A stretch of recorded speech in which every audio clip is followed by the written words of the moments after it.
যে দোয়াটি পড়লে আপনি যা পড়বেন তাই মুখস্থ হয়ে যাবে, জীবনে আর কখনো আপনি বলবেন না। আপনি যা পড়বেন তাই আপনার নলেজের ভিতরে ফিট হয়ে যাবে, আপনি কখনো বলার চেষ্টা করলে বলতে পারবেন না।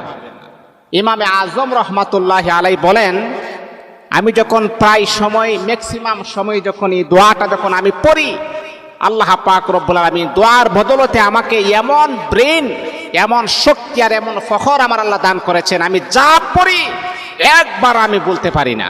দোয়াটি হচ্ছে আল্লাহুম্মা ইন্না নাস্তাঈনুকা আলা তাআতিক। এই দোয়াটা পড়বেন।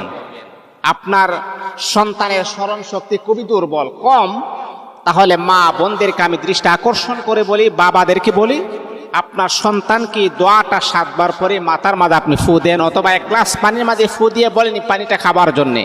দেখবেন আল্লাহ পাক রব্বুল আলামিন আপনার সন্তানের মেধা